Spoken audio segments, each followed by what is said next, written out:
என்னை விட்டு போகாதீங்க மம்மி, என்னையை கூட்டு போங்க மம்மி, என்னை கூட்டு போங்கடா மம்மி அப்படிமா. இங்கே பாரு ஜிஜே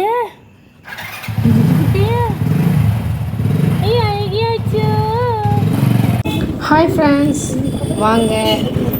இது சண்டே நைட்டு புதுச்சேரியின் அழகு எப்படி இருக்குது பார்த்தீங்களா? எவ்வளோ அமைதியாக காலையில் ஒரே பரபரப்பாக இருக்கக்கூடிய புதுச்சேரி நைட்டு பொழுது எப்படி இருக்குதுன்னு பாருங்கள். அமைதியாக அப்படியே. இது வந்து போய் ரொம்ப நாள் ஆச்சு அப்படின்னு பாப்பா கேட்கவே நைட்டு ஐஸ்கிரீம் சாப்பிட்றதுக்காக போனோம். பட் ஆனால் ஐஸ்கிரீம் கடை திறந்துல்லை.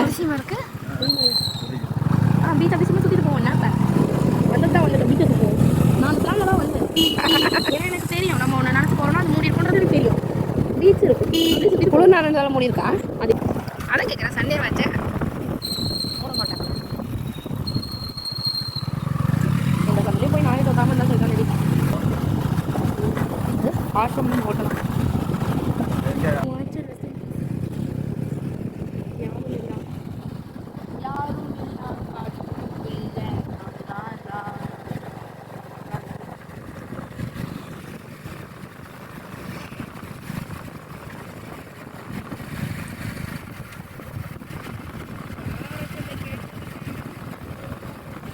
நைட்டில் அந்த பார்க்கில் அந்த தலைவர் சிலைங்களுக்கெல்லாம் லைட் போட்டிருந்ததில் வந்து கொஞ்சம் ரொம்ப அழகாக இருந்துச்சு.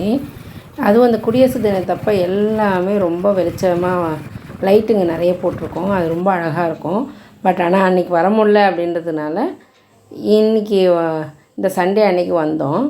அன்றைக்கி பாருங்கள், அந்த பார்க்கில் அந்த ஆழி மண்டபம் அவ்வளோ அழகாக இருந்துச்சு. அந்த லைட் வெளிச்சம் போட்டு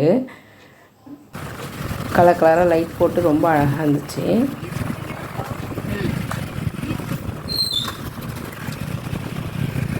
இது வந்து பார்க்காண்ட இருக்கிற ஒரு பெருமாள் கோயில். இது இப்போ பார்க்கெலாம் தாண்டி பீச்சுக்கு வந்துட்டோம்.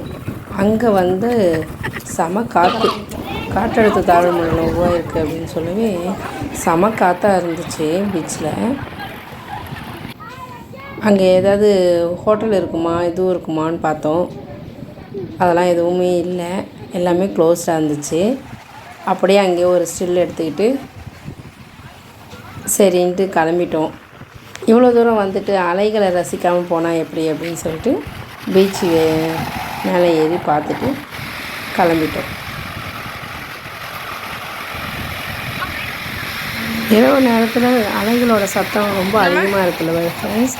அது வேறு காற்றழுத்த தாழ்வு மண்டலம் வரவே பயங்கர சத்தத்தோடு இருந்துச்சு அந்த அலைகளோட சத்தம்.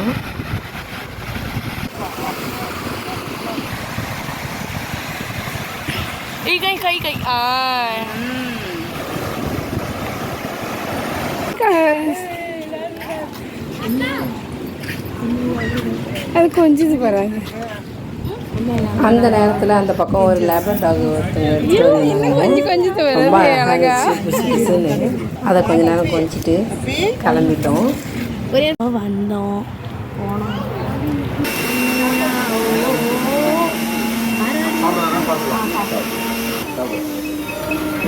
வந்தோம் அப்படியே ஒரு மில்க் ஷேக் குடிச்சிட்டு போகலாம் அப்படின்னு சொல்லிட்டு.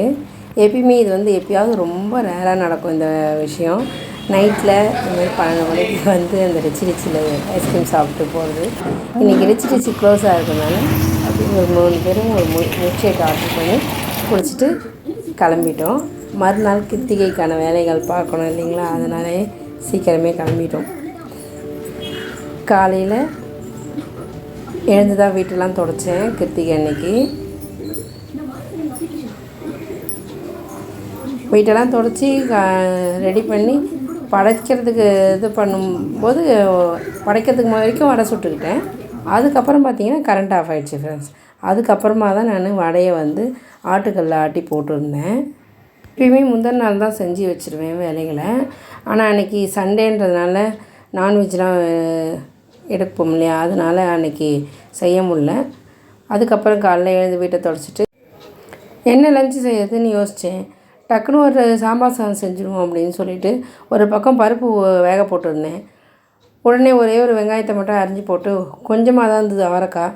அதனால் ஒரு கடாயில் கொஞ்சமாக நெய் விட்டு கூடவே கொஞ்சம் எண்ணெயை விட்டுக்கிட்டு கடுகு உளுத்தம் பருப்பு போட்டு தாளித்து வெங்காயம் போட்டு வதக்கிட்டு ஒரு மிளகா கிள்ளி போட்டு தாளிச்சிக்கிட்டேன். அவரைக்காவும் கோஸும் இருந்துச்சு, அதை போட்டு அது கூட வதக்கிக்கிட்டேன். நல்லா கூடவே கொஞ்சோண்டு மஞ்சத்தூளும் போட்டு வதக்கிக்கிட்டேன். தண்ணி விட்டு வேக வச்சுக்கிட்டேன். அதுக்கு தேவையான அளவு மிளகாத்தூள் மட்டும் போட்டுக்கிட்டேன். பருப்பு கூடவே தக்காளி போட்டு வேக வச்சுருந்தேனுங்களா, அந்த பருப்பு தக்காளியையும் இதில் போட்டு எடுத்து நல்லா மேஷ் பண்ணி விட்டுக்கிட்டேன். இப்போ சாதம் வடிக்கும் போதே கொஞ்சம் சாதம் வந்து எக்ஸஸாக இருந்துச்சு. வடிக்க முடியாத அளவுக்கு கொஞ்சம் எக்ஸ்ட்ரா ரைஸ் போட்டுறவே அது மாதிரி இருந்துடவே அதை கொஞ்சம் எடுத்துட்டேன். இப்போ அந்த ரைஸை வந்து எடுத்து அது கூடவே போட்டு ஆட் பண்ணிக்கிட்டேன். அதுவும் நல்லா அது கூட நல்லா குழஞ்சி வெந்து வந்துடுச்சு. 1 டீஸ்பூன் நெய் விட்டு இறக்கிட்டு லஞ்ச் பாக்ஸுக்கு கட்டிட்டேன் ஃப்ரெண்ட்ஸ். அவ்வளோதான் ஃப்ரெண்ட்ஸ். காலையில் லஞ்சுக்கு பாப்பாவுக்கு வேண்டிய லஞ்சுக்கு ஒரு வடையை வச்சு கூடவே இந்த லஞ்சுக்கு கட்டிட்டு இந்த சாம்பாரையும் எடுத்து கட்டி அவளுக்கு ரெடி பண்ணி கொடுத்து விட்டுட்டேன் ஃப்ரெண்ட்ஸ். டக்குன்னு ஒரு லஞ்ச் பாக்ஸ் ரெசிபினா இந்த சாம்பார் சாதத்தை இந்த மாதிரி கூட நம்ம செஞ்சு கொடுக்கலாம் பசங்களுக்கு. அதுக்கப்புறம் படைக்கிறதுக்கு தேவையான அவல் பாயாசம் வச்சுருந்தேன். சாதம், பருப்பு கடையல், வடை, கோஸ் பொரியல் பண்ணியிருந்தேன் ஃப்ரெண்ட்ஸ். கிருத்திகைக்கு தை கிருத்திகை படைக்கிறதுக்கு அதெல்லாம் முடிச்சுட்டு அதுக்கப்புறமா படைச்சி எல்லோரையும் அனுப்பிட்ட பிறகு பார்த்தா செம வெயில்.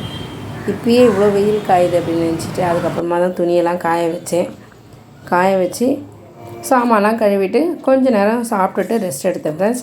அதுக்குள்ளே மாலை வேலை வந்துடுச்சு. உடனே ஒரு டீ, கூடவே ஸ்நாக்ஸுக்கு என்ன பண்ணலாம் அப்படின்னு பார்த்தா கரண்ட்டு வேறு இல்லையா, அதனால் மீதி வச்சுருந்த உளுந்தை போட்டு ஆட்டுக்கல்லே போட்டு நல்லா இந்த பக்கம் ஒரு 4 ஆட்டு, அந்த பக்கம் ஒரு 4 ஆட்டு, ஆட்டுக்கல் எப்படி அரைப்போமோ அது மாதிரி அரைச்சி வடையோட டீ சேர்த்து சாப்பிட்டு மாலை சிற்றுண்டி நிறைவுற்றது ஃப்ரெண்ட்ஸ்.